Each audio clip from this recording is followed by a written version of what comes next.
Hello, this is the voice of Stuart Pearce, and welcome to Deep Dialogues, a series of vital conversations that I have with global soul stewards from all over the world who provide us with an understanding of how we can create a new hierarchy of values that is absolutely significant at this unique time of becoming. I hope you enjoy, and thanks for listening.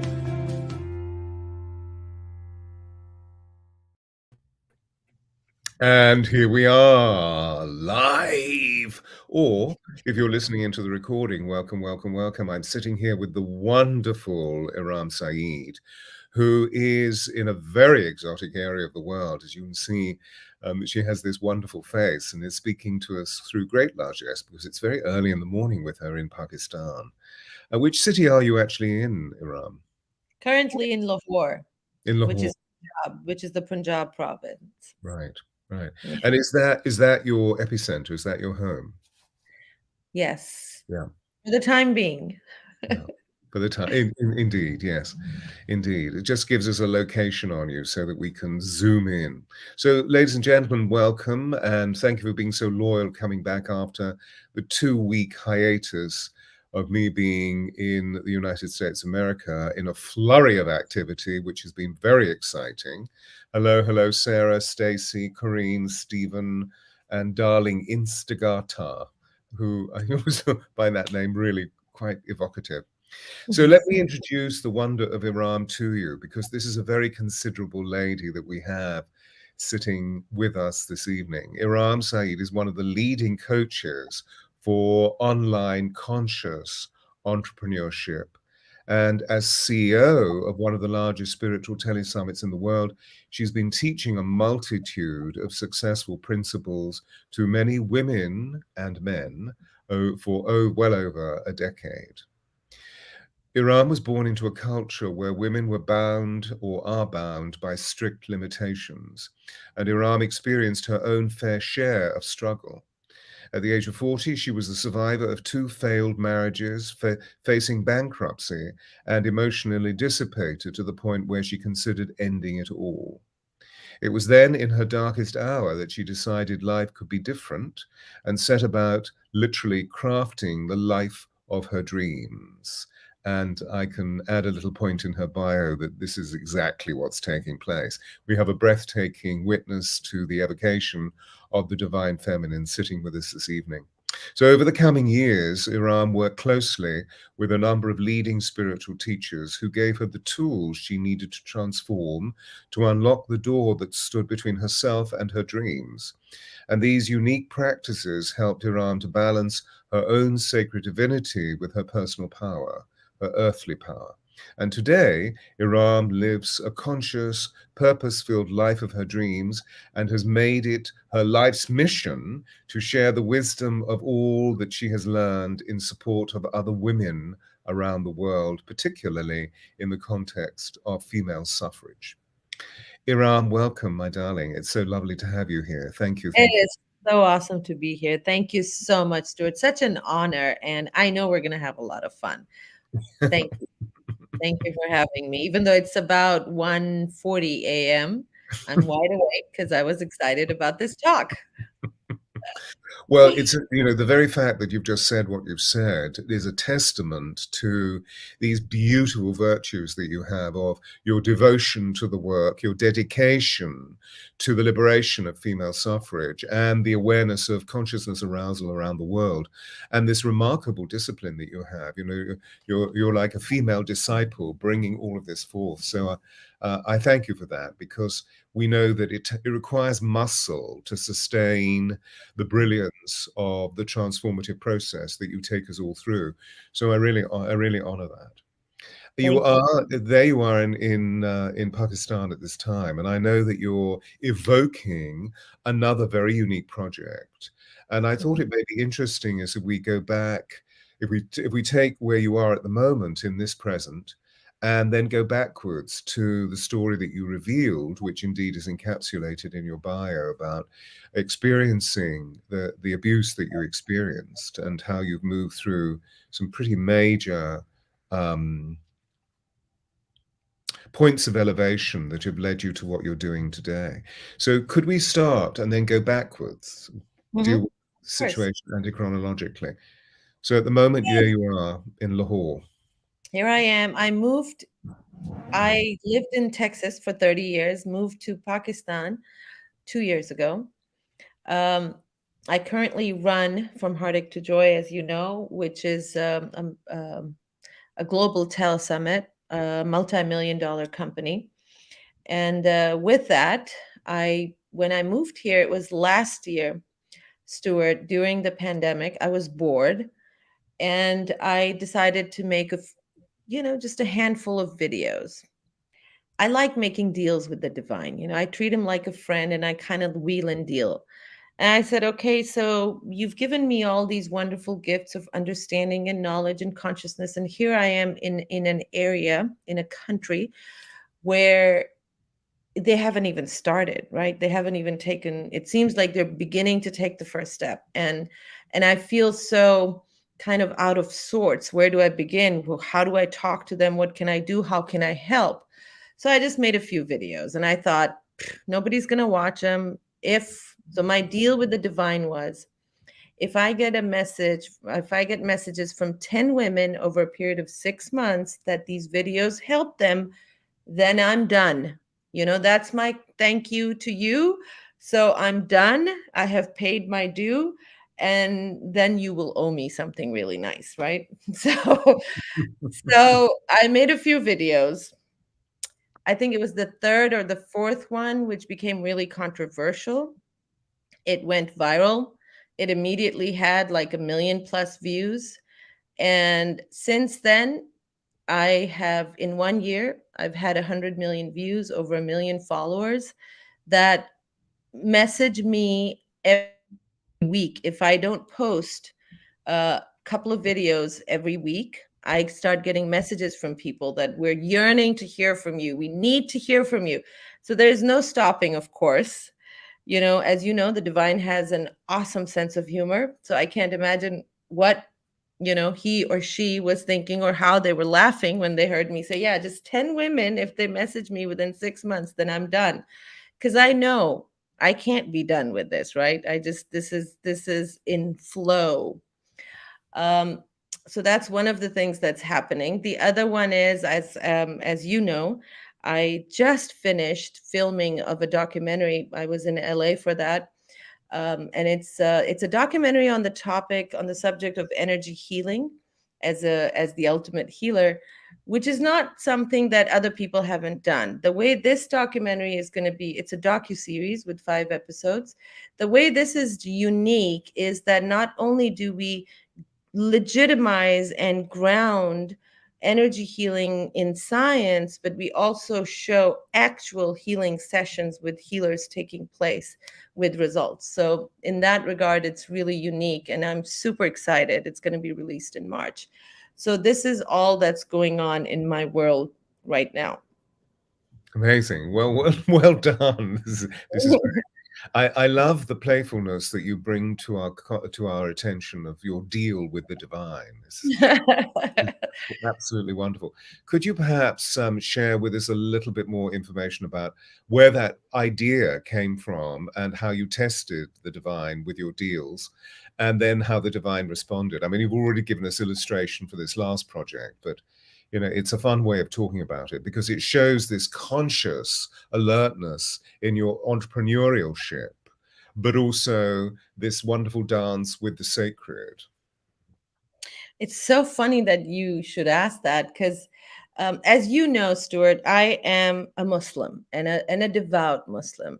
That's actually part of my purpose. I realize that now is to help fellow Muslims understand Islam again. So taking the dogma and all the strictness and the rigidness out of it and falling in love with the divine. So back, it was 20 years ago when I made my first deal with the divine. Hadn't fallen in love with the divine yet, but and for the sake of this conversation, do you mind if I just say God? Because that's what I'm Of used to. So I course, call it God. absolutely, absolutely. So 20 years ago, I was kind of starting on this journey. I had just been through my first divorce, and I went to this conference, and there were these, it was for a documentary actually, and this documentary was about Prophet Muhammad. It was being produced by these really amazing two producers, Michael Wolff and Alex Cronemer, and it went on to be aired on PBS. And so they said, they were trying to do fundraising, and they said, if God says, if you give money or if you spend in his way as charity, then he multiplies it by 10. It's kind of like tithing, right? So I said, well, I wish I had something to give to this great cause, and then my money would be multiplied by 10. And I didn't have any money because I had just been through a divorce. I was absolutely broke. And just as I was thinking this, the person who was doing the fundraising, he says, and those of you, our Muslim sisters who are thinking, I don't have any money, well, you have jewelry, which is quite valuable. And so I was wearing my diamond earrings, which my ex-husband had given me on the birth of my daughter, and my wedding ring, which I was still attached to because the divorce had taken place like a couple of months before that. And I'm like, oh my God, I just called out, right? And I thought, so I'm like debating. I'm like, so God, this is really expensive. This is also quite expensive, but less expensive than that. So I quietly took my earrings off. I put them in an envelope, didn't put any name, and I made that deal that if I'm giving this to you, you better multiply it by 10 and give that back to me. I don't do that anymore. But the beauty of the divine is that he plays with you at the level that you're at, right? 6 months later, I had literally received, in one paycheck, I received 10 times the amount that I had given out in the value of those diamonds. And so since then, I make these deals, and it's just fun for me because for me now at this stage, it's just a dialogue, it's conversation, it's playfulness, right? And every time, Stuart, I have done this, I've always looked back and said, you were laughing at me when I did this, weren't you? Because, it's like, yeah, I just want 10 million and I get a million views. It's like, I'm sorry, 10 women and I get a million views. It's like, wow, so amazing. So I do these kinds of deals. Funny Beautiful. that you reminded Beautiful. me of that after such a Yeah, long time I thought about it. well, beautiful, because as you well know, that one of the things that I love to enliven in people's lives is miracle mindedness, and Mhm. recognizing that the cosmology of the universe is rich with abundance, and that if we can only just tune into this as a self-organizing, self-correcting principle, our bodies automatically respond. The space-time continuum distorts, and the Yeah. magic and the miracle starts happening. So, there you are enunciating your own perception, your own experience of what that's all about. It's, I mean, just to illuminate the conviction of what you're saying, because there's obviously a great deal of fun, although you were in a situation of desperation. You thought, okay, God, we're going to have a deal, which is a fun measure. If I give you this, what are you going to give me in exchange? And there's no anticipation, there's no accusation, or there's nothing harsh about it. It's just this wonderful playfulness. So that's the first measure. The second being the actual. I'm just thinking of the dynamic of it. You Mhm. give you give the most treasured aspect of your being at that time. It was your wedding Yes. ring and these beautiful diamond earrings. Mhm. Okay. Yes, and they had emotional value too because Yeah. I had gotten it as a gift from my ex-husband. Yeah. So yes, you are. If you ask me today, looking back, I was I was giving up an attachment. I was releasing an attachment to a thing that I was attaching a lot of value to. In return, I was moving myself into a place of faith, like you said, right? Into this place of wonder.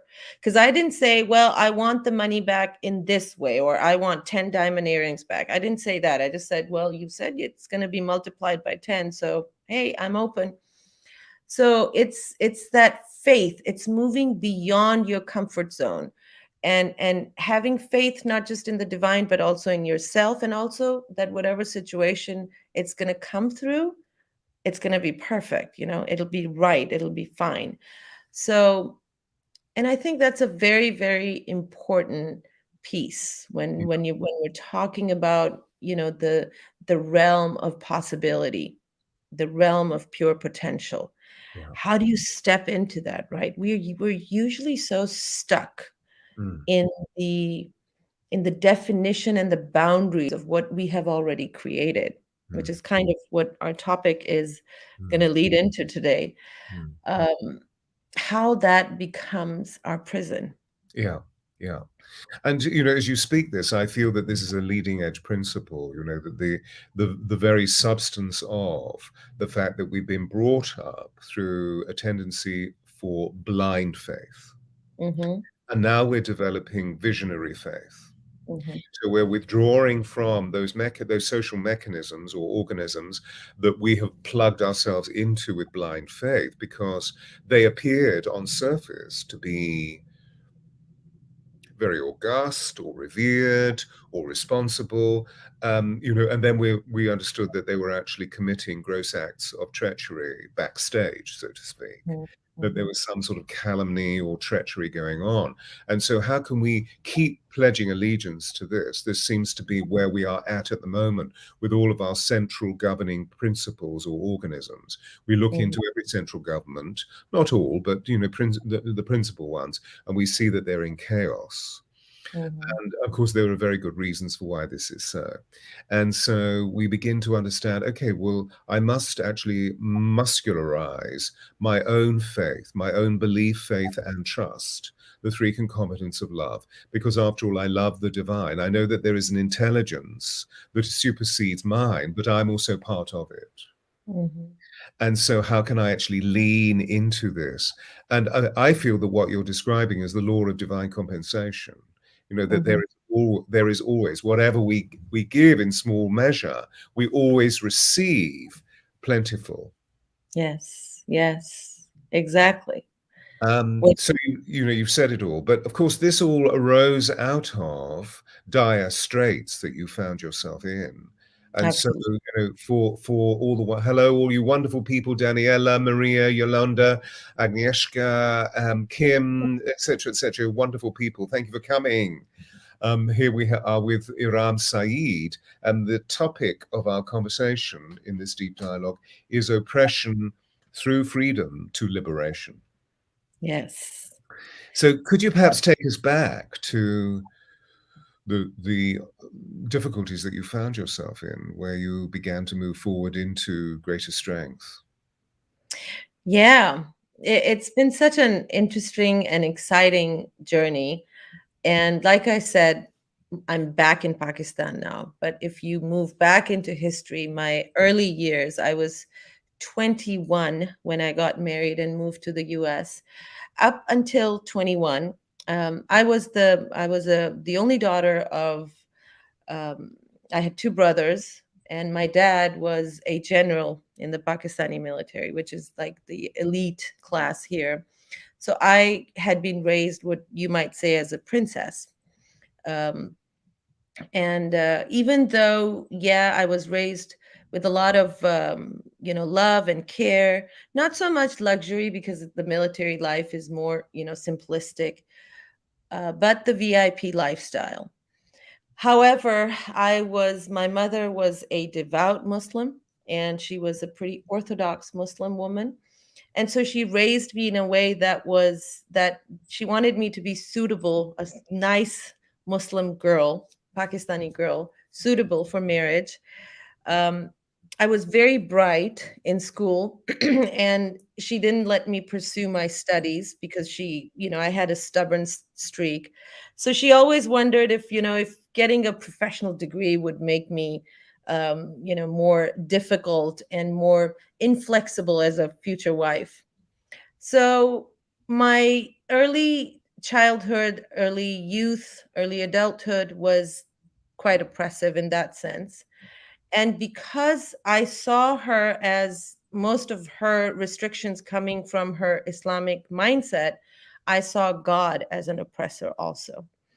Um, I remember when I was 18, sitting and just speaking to God. I still used to speak to him, but I said, I can't do much about you because I understand that you control this whole universe.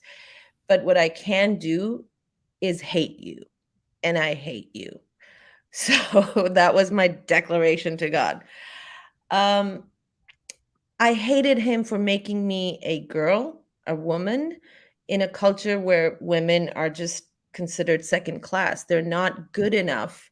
And I was, of course, raised amongst boys, my cousins, my brothers. So I was always competing with them. And so it seemed so unfair that the one place where I am always going to lose, I'm always going to be defeated, is in the eyes of God or in the eyes of Islam, where I just, I felt I didn't have any rights.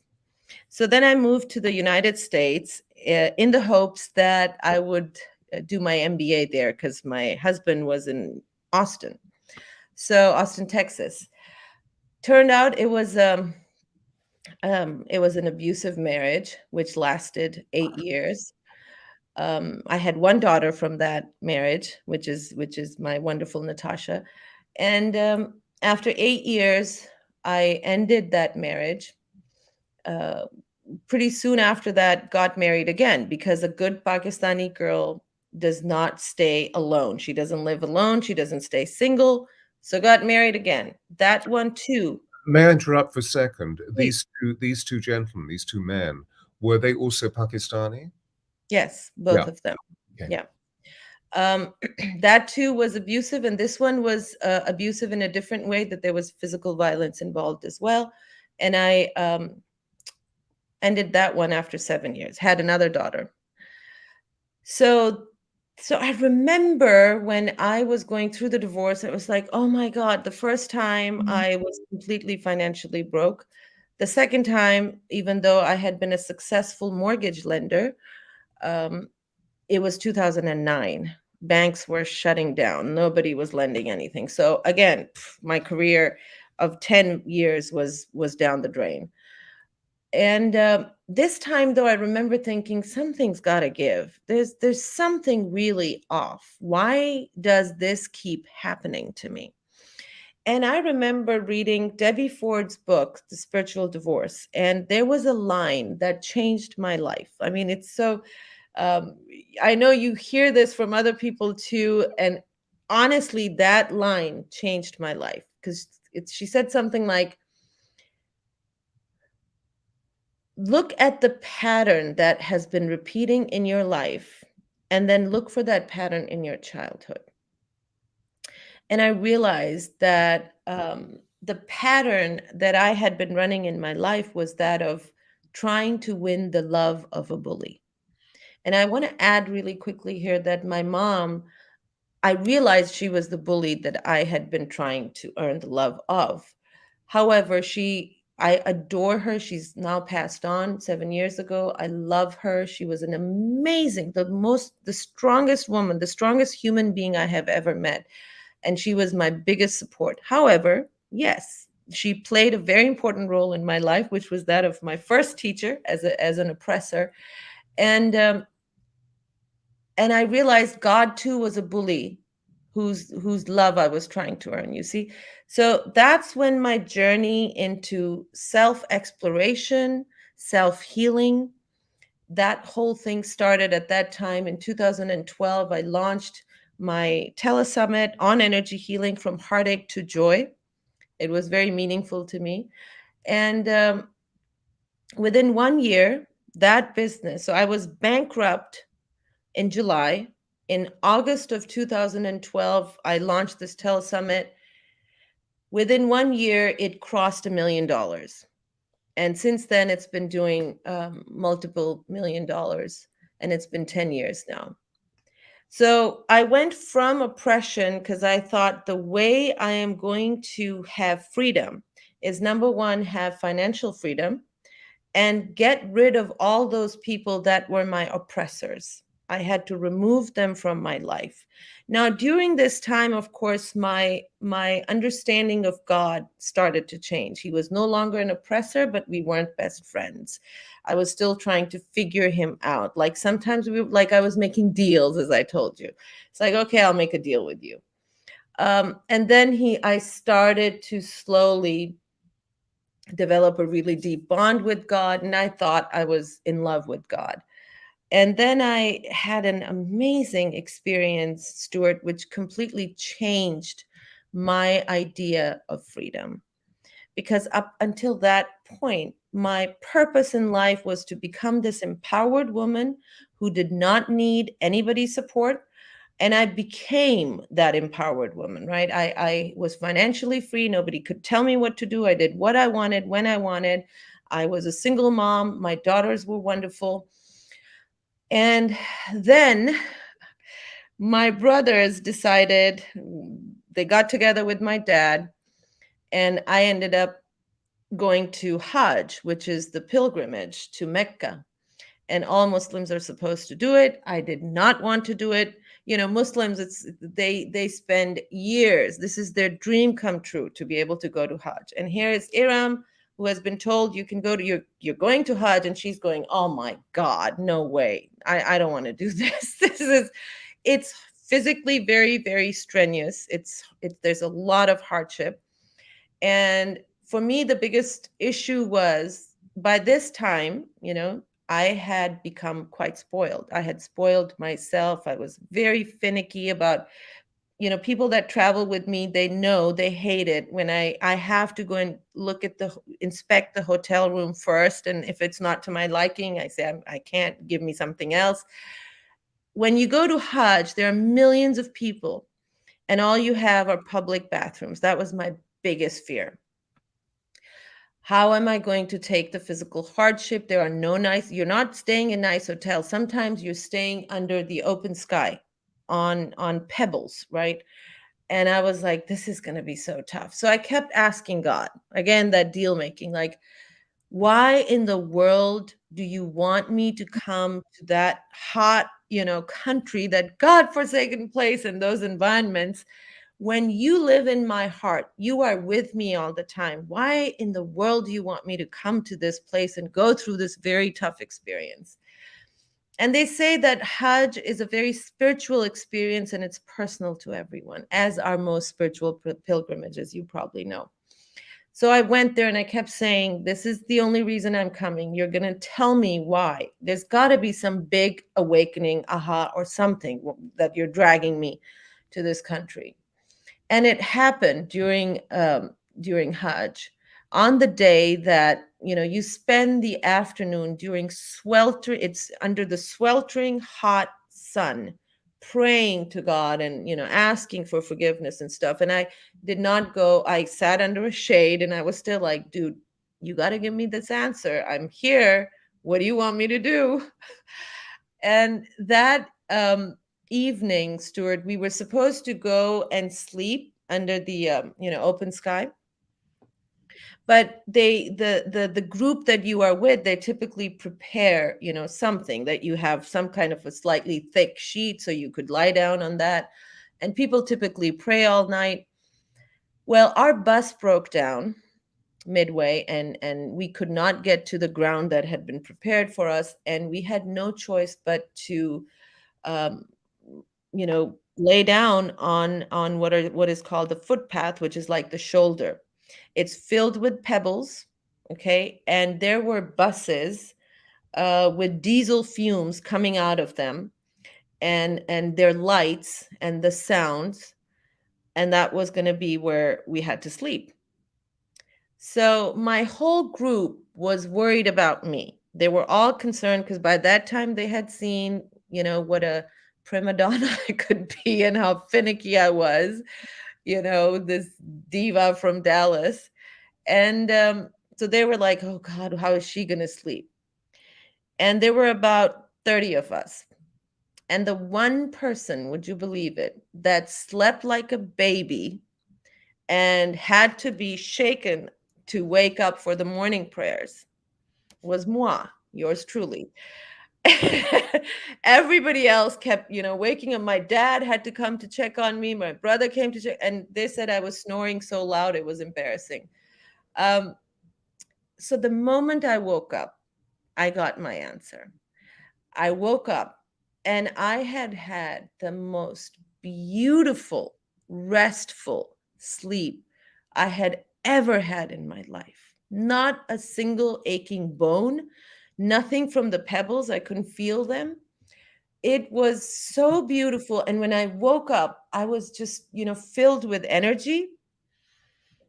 And I thought, wow, everything that I need has been provided to me right now. In this moment, everything I need is being provided.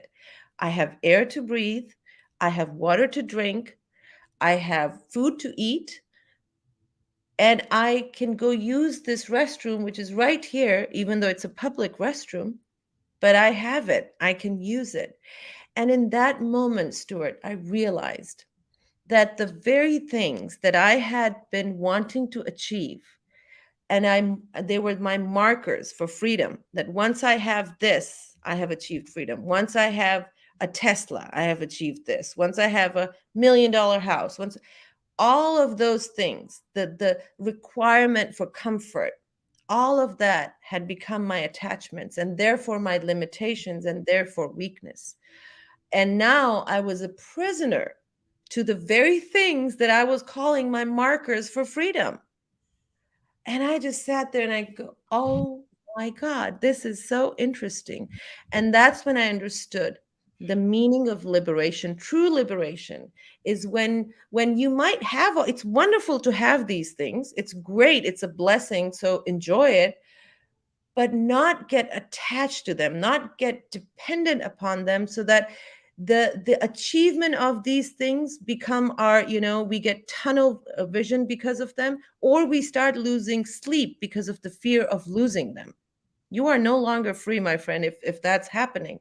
So that started a completely new journey, and that's core part of my core teachings now, is the meaning of true liberation. So Beautiful. that's in a nutshell. That's a wonderful, wonderful, wonderful, wonderful story. Thank you. Were you near to the Kaaba when you slept? No, no, it's outside of Mecca, the journey, because the Hajj is you circumambulate the Kaaba, but then you have to go. Um, it's a seven. I think I'm correctly saying it's a 7-day ritual. So you do different things during those. Yeah, So I yeah, was not near the yeah, Kaaba. yeah.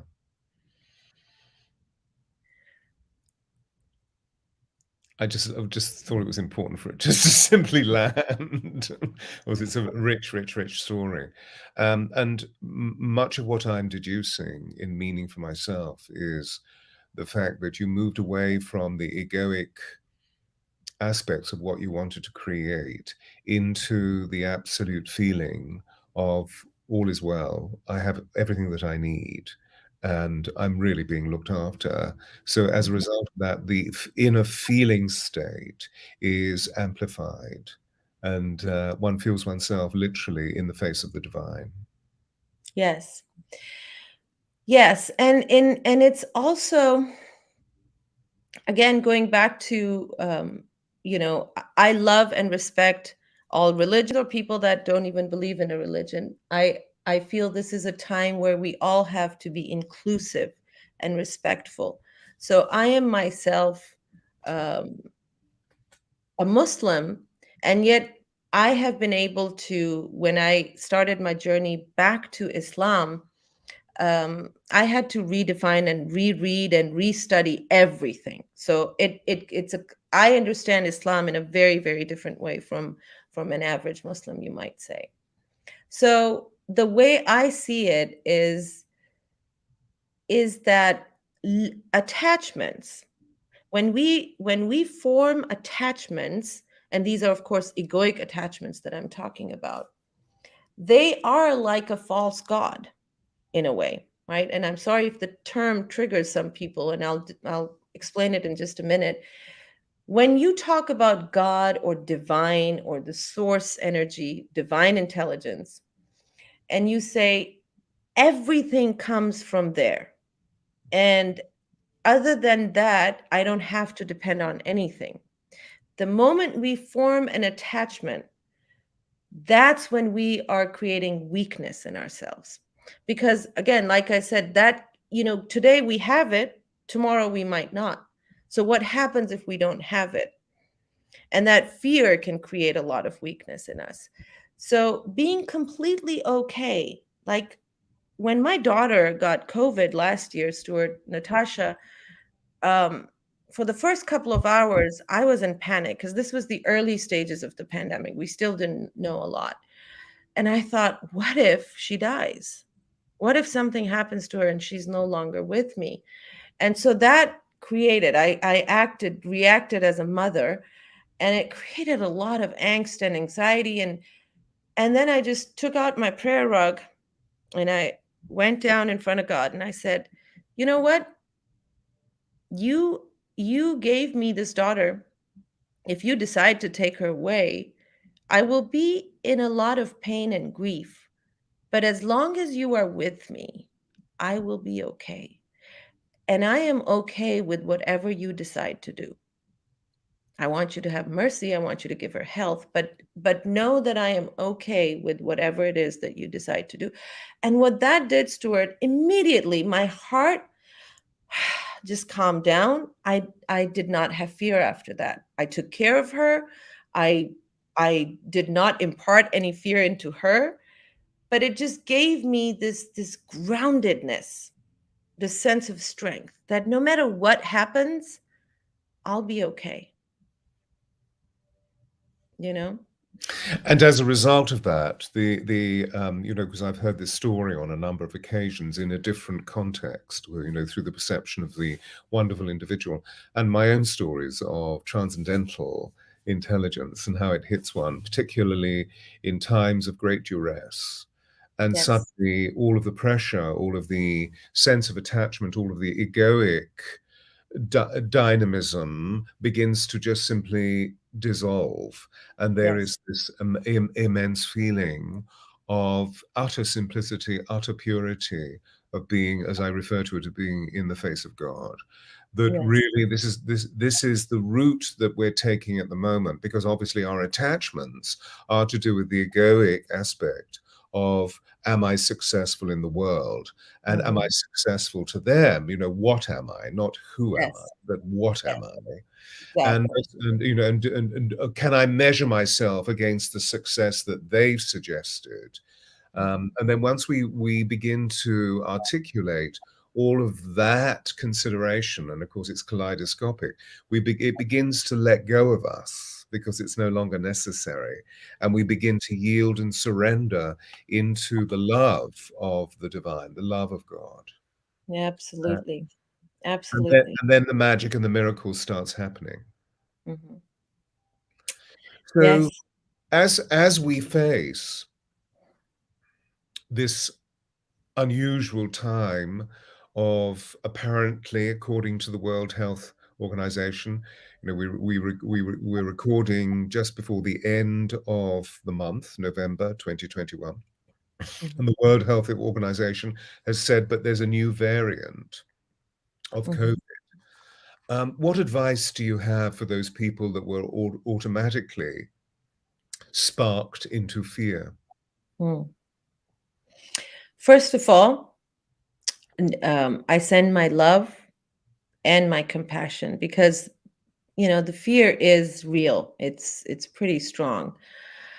And what I have been saying and what I will continue to say is that if we can look for the blessing in the challenge, the for me the pandemic, there's been many blessings, but I feel personally for me one of the biggest blessings has been this reminder. um, I use the term false god. We had made the medical science a false god, and that has been kind of shattered. It's that we know it's got its own faults. It's not, as great as we thought it was. Healing does not come from a vaccine or from a pill or from a great immune system. It comes from grace. It's what the divine wills, because this has confused the scientists. That is, it people with strong immune systems that make it through this pandemic, or is it the ones that may have mild immune system? Because we saw with the cytokine storm that people with strong immune systems suffered the most. So we really don't know.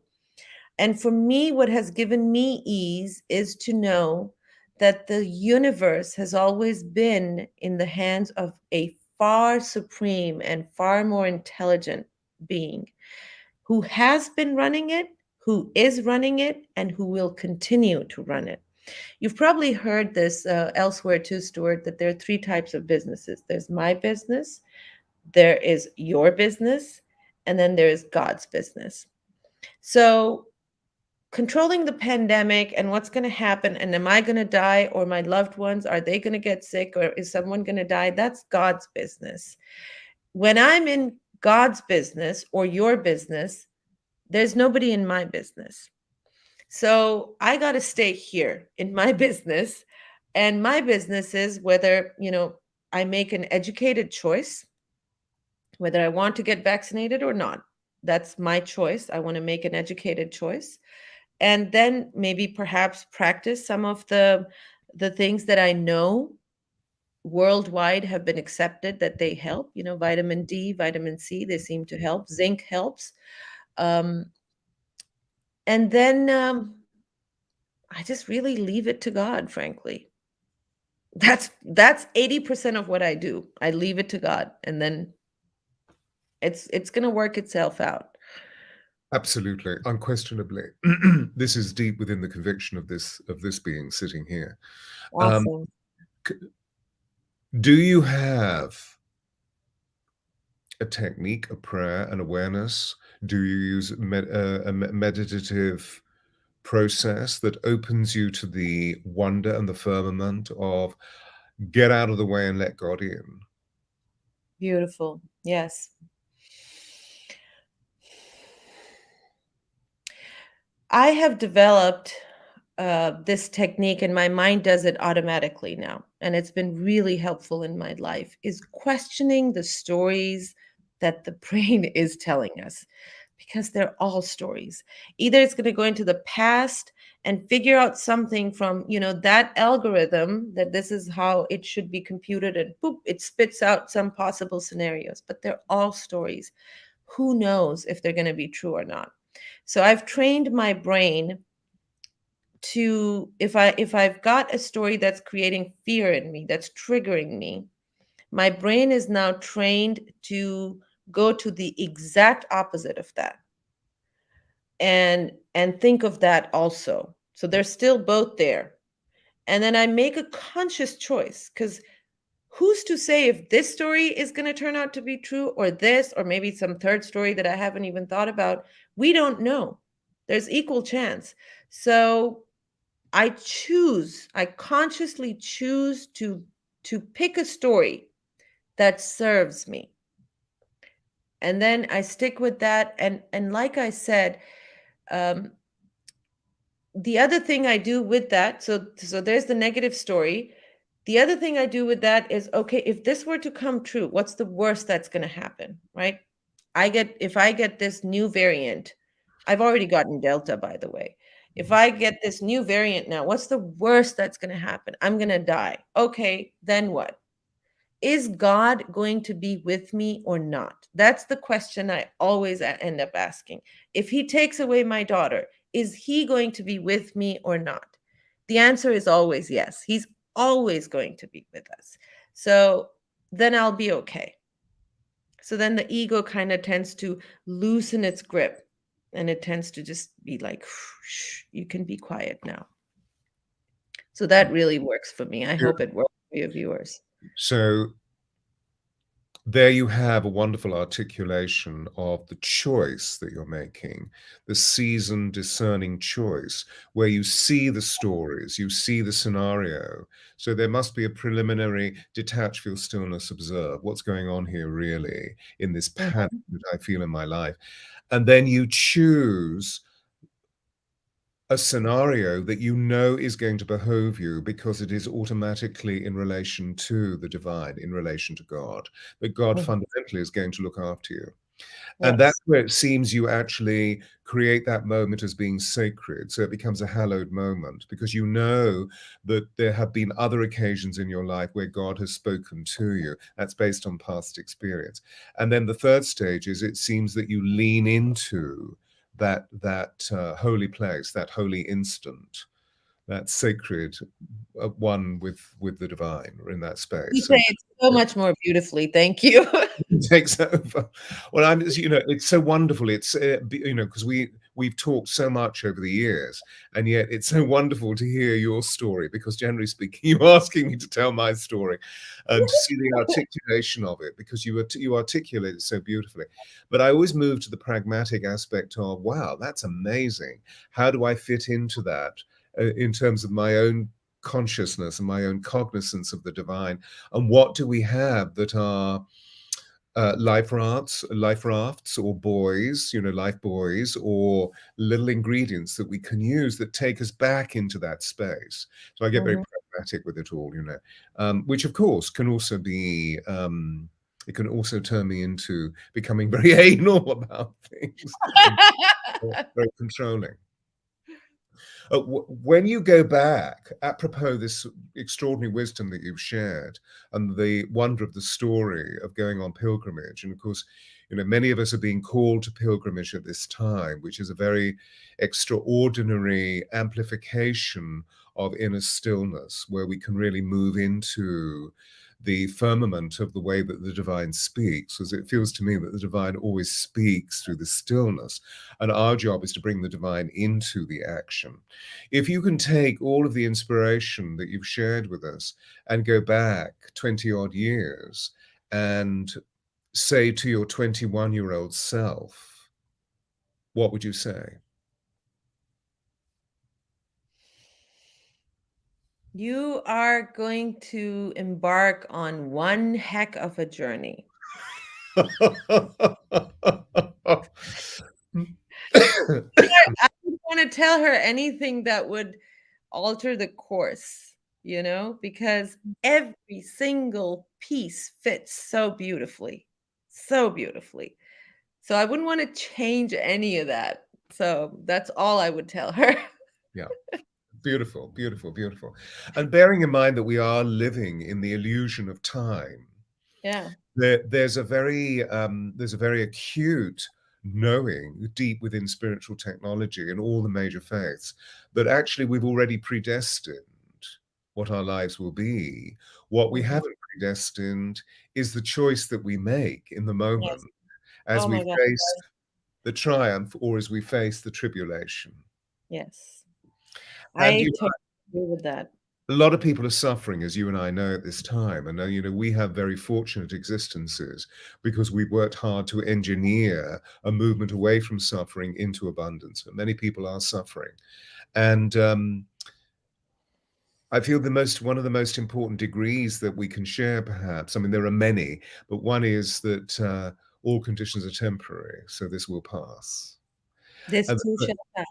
And Mhm. what you've illuminated so beautifully for us is, you know, what is your consciousness allowing you to feel in true discernment at this time?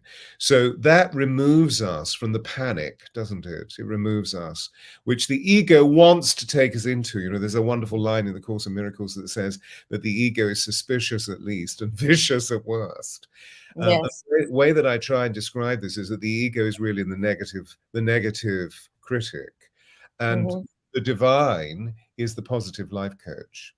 So, Yes. shh, you over there, and how Mhm. can we move into the celebration of the divine in that way? And that brings us all unbelievable joy, unbelievable liberation, unbelievable fun. Ladies and gentlemen, I know that you probably have questions, and I just want to open this up because Iram and I are moving into the last 10 minutes of our transmission. Heaven knows where the time has gone, but I know. What that's what. happened? And a lot of people saying some very beautiful things about beautiful transmission today. Reminds me of ideas do not leave their source. Absolutely. They just keep us there. And a lot of synchronistic. So, everybody, if you have a question to ask of Iram, please simply don't write reams. Just leave a very, very simple question in the chat box. Um, so therefore, it seems that the divine has positioned you in a very beautiful space for the meaningful explosion of the wonder that you discovered in these principal prismatic moments of truth, like the one that you told us about in Mecca or near Mecca. This is obviously going to feed your way forward through the docu-series and through the furthering of your work. And I know that you're working very principally at the moment. One of the reasons why you're in Pakistan is because your voice is being heard by the women of Pakistan.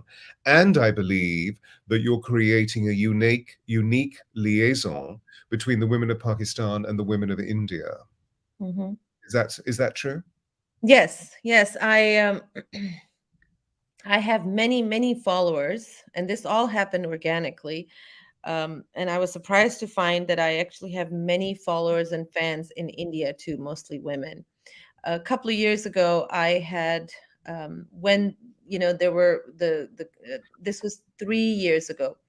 The condition between India and Pakistan was very tense. That's when everybody was speculating if there would be war, and it was very scary because both countries are nuclear. And I just had this vision, Stuart, that I kept seeing women dressed in white standing at the borders of the two countries and facing each other. And I shared that vision with a friend of mine who's an Indian energy healer, Nidhu. And she said, I have goosebumps. My body is shaking. We've got to do this.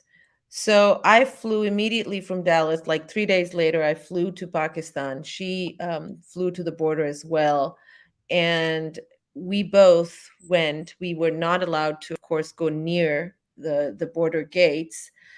Um, and in India and Pakistan, when women exchange their scarves, that is a declaration of sisterhood.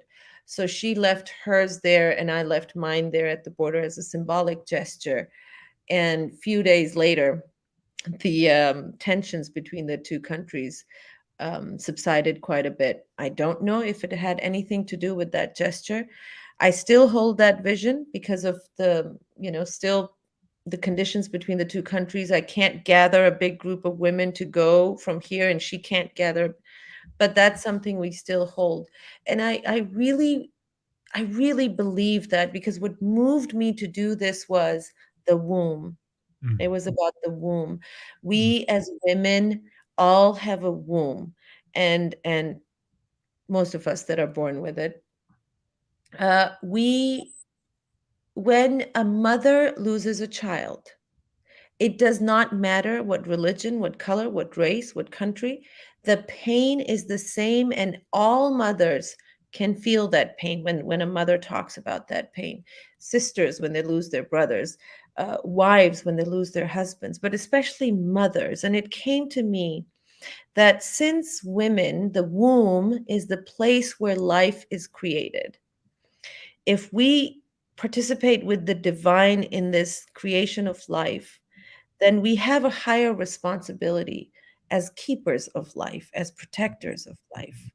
And and that was my invitation to women in India also, that let's join together as mothers and say, you know what, bad boys, you need to stop fighting, figure out what's going on, and resolve this conflict peacefully.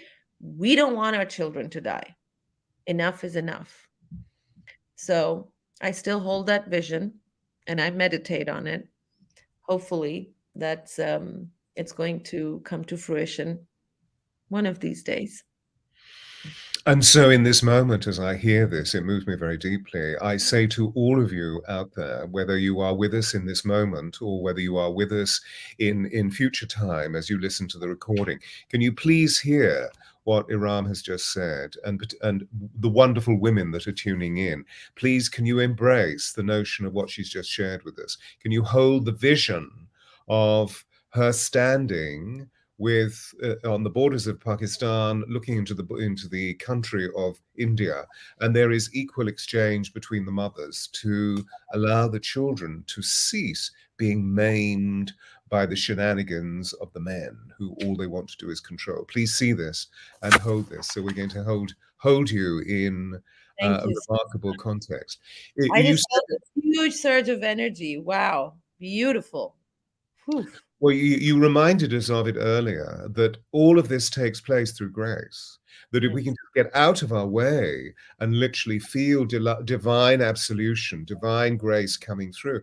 You know, I've been doing a mercy project recently and informing people about mercy because, as you know, we talked about it a lot, that there's a paucity of feeling linguistic at the moment. So people are feeling things, but they don't really know what they're feeling. So most of the time they say, well, I just feel like shit. Or what does shit feel like? You know? And what's been very interesting is the amount of self-mutilation that's being brought about through negative criticism, or indeed through self-harming, or just simply the denouncement of self. And so I've often said, it feels to me that you have no mercy for yourself. And people don't have an understanding of what that means.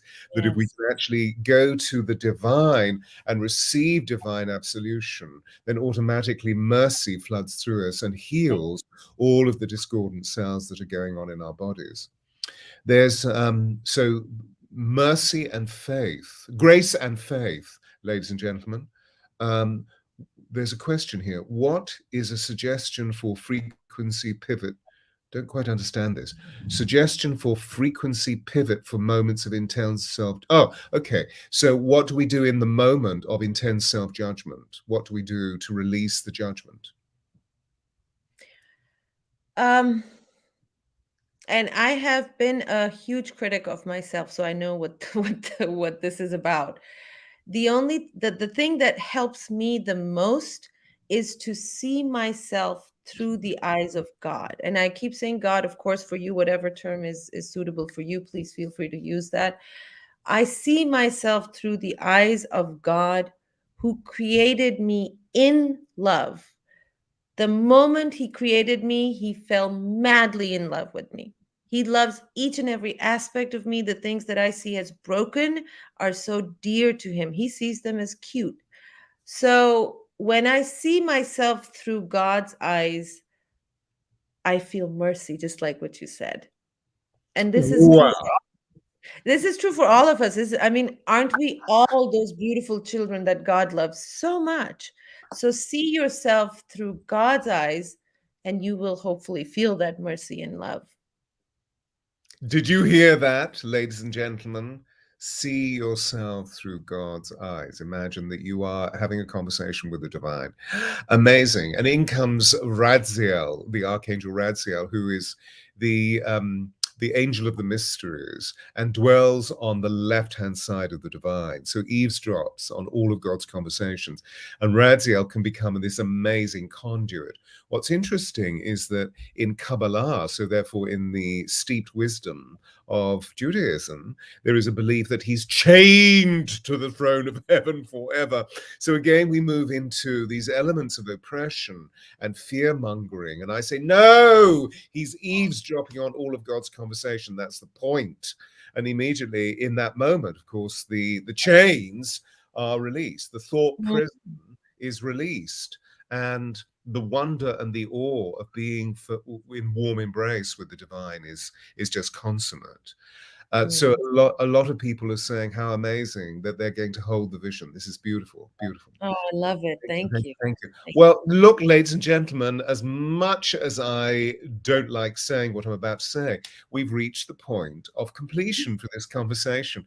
And Oh, it's been such fun, such fun. You know, we've gone into the very quick of so many of really significant points that are emerging in leading edge thought at this time, which is, what I've always wanted deep dialogues to be. How can we actually create a brave new world through the reminder of these specific significant C's that you've shared with us through your own lens. So from a deep place within my heart and the very core of my soul, I say to you on behalf of everybody, thank you.